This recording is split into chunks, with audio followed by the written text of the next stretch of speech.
orang dari panitia. Peserta yang tetap bertahan sampai akhir acara akan dapat bonus buku. Akan ada oleh-oleh dari APN, apa bentuknya nanti surprise ya. Di samping snack dan makan siang dan juga minum. Oke, setelah tadi kita mendapatkan pengalaman dan mendapatkan informasi dari Direktur Kalista, Pak Rori, pada sesi kali ini kita akan mendapatkan informasi di awal betapa Pak Ma'ruf berjibaku untuk membangun usaha percetakan apa ini, buku, terus kemudian bagaimana beliau mensosialisasikan buku yang dia miliki, terus kemudian jaringan distribusi, marketing dan segala macam. Belum lagi persoalan editing dan segalanya. Itu mungkin perjalanan Pak Ma'ruf 10 tahun terakhir. Cuman seiring dengan berjalannya waktu, kita sekarang dihadapkan dengan teknologi yang demikian sangat masif perkembangannya. Jadi kalau dulu kita membayangkan tinggal cerita itu harus nunggu koran terbit dulu, baru kita tahu bahwasanya di belahan dunia A, di belahan dunia maupun di belahan Nusantara ada peristiwa A dan B dan sebagainya. Tapi sekarang kita tidak perlu lagi menunggu 2, 3 atau mungkin 4 jam sebuah peristiwa. Sekali peristiwa itu terjadi 10-15 menit kita bisa tahu. Kita coba bisa perhatikan namanya kawan-kawan yang nggak betah melek untuk nonton bola, nggak perlu harus nunggu begadang, nggak perlu harus begadang, tidur aja. Nanti umpamanya sepak bolanya jam 1, jam 3 kan selesai. Kapan kita buka aja gadget kita, atau HP kita, smartphone kita, jadi kita tahu. Oh tadi Barcelona kalah, oh Arsenal tadi menang. Tanpa harus nunggu. Kalau menunggu koran, pasti lupanya baru kita akan bisa baca.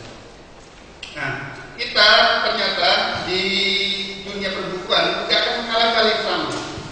Ini ada Pak Erlan Prihansa. Beliau saya dengar dari Mas Karoni tidak kurang berkenan untuk dimintai kurikulum PT-nya, akan disampaikan kepada beliau adalah CEO dari PT Buku Global. Jadi beliau ini yang akan memberikan wawasan kepada kita bahwasanya buku-buku yang kita terbitkan, majalah-majalah yang kita edarkan itu tidak harus dalam berbentuk paper, tidak harus berbentuk kertas, tapi bisa berbentuk digital. Nah, ini peluang atau seperti apa bagi teman-teman yang berkutat di dunia penerbitan, teman-teman yang di Sidogiri, yang di mana Langitan, kira-kira kalau era digitalisasi seperti ini, kira-kira seperti apa?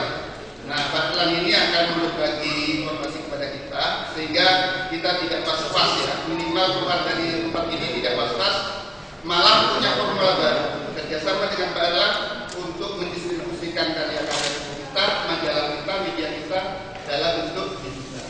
Seperti apa peluang dan macam-macamnya, saya persilakan Pak Erlan untuk memberikan pengantar, mungkin sekitar 20 menit sampai 25 menit, nanti sisanya kita bisa diskusi. Assalamualaikum warahmatullahi wabarakatuh.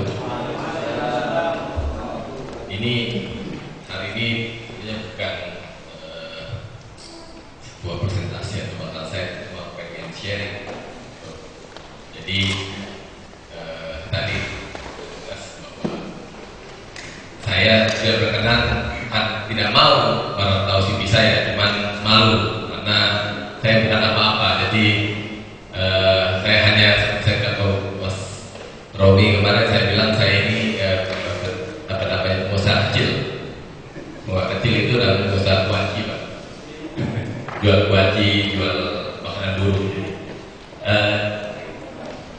kami, jadi cerita sedikit bahwa saya kebetulan dapat amanah untuk membuat platform atau teknologi untuk buku digital, di mana kita ada toko buku, nanti Bapak Ibu bisa lihat, ada namanya buku lip, ada buku store, tapi juga membuatkan toko buku untuk orang lain. Tapi hari ini kita punya yang namanya toko buku ITB. Kalau Bapak Ibu cari di di Google Play atau ITB Bookstore, ITB Bookstore yang kita buatkan. Sekarang ada 30 aplikasi yang kita buatkan. Itu untuk menjualkan buku yang kita kumpulkan dari beberapa penerbit. Jadi penerbit itu tidak perlu lagi harus datang ke IPB atau ITB, dan ke kami otomatis nanti IPB yang jualan buku dari penerbit atau ditawarkan oleh penerbit untuk dijual. Nah, jadi ini yang skemanya. Jadi kalau dibilang apa itu buku, kami hanyalah sebuah toko buku, tapi bentuk digital, di mana toko bukunya banyak, ada ITB, IPB, ada buku lip, bentuknya perpustakaan, bentuk perpustakaan yang sewa, jadi macam-macam kita cerita lebih detail seperti apa. Terus kemudian ada UNAIR yang di Surabaya, terus kemudian ada UGM juga. Jadi sekitar ada 8 penerbit universitas dan ditambah 10 penerbit yang lain. Toko buku yang lain. Jadi pada intinya sewaktu kami membuat toko buku teknologi ini, kita melihat bahwa ini yang terjadi. Kalau lihat bahwa buku-buku tantangan di penerbitan industri buku itu dulu kalau cerita ini masih cerita 5.000 Pak orang nyetak buku. Hari ini kan sekarang makin berkurang. Dulu sekarang cetak buku tuh biar ekonomis, biar murah, banyak. Hari ini karena takut tidak laku diturunkan jadi 3.000. Tapi yang bisa sampai ratusan ribu penjualannya itu hanya sedikit.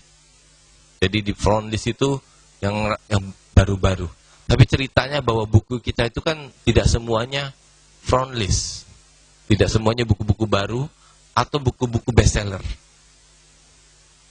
Mungkin 85-90% yang ada itu adalah buku-buku lama atau buku-buku long tail. Dalam arti ada penjualannya, setiap tahun ada ratusan. Tapi kalau kita cetak 5.000 mungkin baru, kalau 150 tahun lagi baru habis. Kalau 500 saja baru 10 tahun lagi baru habis bukunya di gudang. Itu kan merugikan karena kan cetaknya udah pakai uang, harus bayar cash. Menyimpannya pakai uang. 10 tahun baru habis. Kan banyak yang buku seperti itu, Pak, yang setiap tahun ada yang beli tapi 500. Seperti buku universitas, kalau dicetaknya harus 5.000, berarti kan dia harus nunggu 10 tahun lagi buku itu baru habis. Sedangkan dosennya mungkin tidak ngajar lagi, Pak, di universitas itu. Gitu. Nah, ini yang kejadian. Nah, jadi sekarang ini yang menjadi tantangan semua penerbit. Tapi kalau berhasil, ini bisa sampai ratusan ribu, mungkin jutaan buku. Apalagi bukunya sudah masuk jadi film. Nah, itu bisa ratusan ribu bukunya dijual. Contoh, saya kemarin ketemu Asma Nadia, kebetulan buku yang dia terbitkan yang Assalamualaikum Beijing yang jadi film. Itu dia terus sukses menjual buku, dia jual buku ratusan ribu, dicetak berapa kali. Contoh sekarang yang lagi heboh yang saya ketemu kemarin, Kick Andy. Kick Andy bukunya sebelum terbit itu sudah dipesan 3.000 orang sebelum terbit. Jadi sebelum terbit orang udah order, termasuk saya yang order, karena saya pengen tahu dapat yang pertama. Karena early bird harga lebih murah, terus saya order duluan 3.000. Dan sewaktu terbit dicetak sudah 10 kali. Waktu saya di bulan September, saya ketemu di IBF, sudah 10 kali cetak. Yang hari ini tidak pernah kita bayangkan ada satu buku, mungkin beberapa penerbit, hanya penerbit besar saja, yang bisa mencetak sampai 10 kali satu judul. Nah, karena itu tidak semua buku itu seperti itu. Ada buku yang memang diterbitkan, tapi ada juga yang memang harus seperti itu. Kendalanya macam-macam, terutama di biaya dan distribusi, termasuk logistik. Jadi mencetak kenapa 5.000, kenapa 3.000 minimal mencetak? Pertama, karena kalau misalnya kita terbitkan di Gramedia, itu Gramedia kan tokonya tidak cuma satu. Gramedia tokonya ada ratusan. Kalau kita katakanlah 100 saja, kalau kita cuma ngasih nyetak 1.000, berarti cuma 10, Gramedia nggak mau terima. Karena 10 tiba-tiba kencang tarikannya, dia nggak sempat buku itu ada di sana. Paling tidak minimal kita harus taruh buku di Gramedia, kalaupun 100 itu 50 atau 30, karena waktu tiba-tiba penjualannya banyak, dia masih sempat order lagi. Nah, mencetak kalau 100 nyetak masing-masing toko dikasih 50 atau 30, berarti kan minimal 3.000 atau 5.000 nyetak. Kenapa cetak itu minimal segitu? Karena toko meminta seperti itu. Dulu ada yang namanya Kindle, kalau di luar negeri itu yang Amazon, itu mereka sudah sangat sukses. Tapi Indonesia belum ada, dan waktu itu sudah mulai tablet, iPad. Dan kami melihat bahwa ini saatnya memang digital sudah mulai, dan buku mulai dijual. Tapi bagaimana caranya memulai dengan smooth sehingga semua buku yang ada itu bisa dijual. Karena itu kami membuat sendiri teknologinya. Jadi kita buat ini bukan teknologi dari orang luar, Pak. Kita bawa ke sini. Tidak, kami buat dari scratch. Kenapa? Karena kami mau jual ini ke kerjasama teknologi ke luar. Saat ini di beberapa negara seperti Malaysia, Vietnam, Kamboja, Filipina, sama Myanmar itu tertarik untuk menggunakan buku sebagai platform mereka. Oke.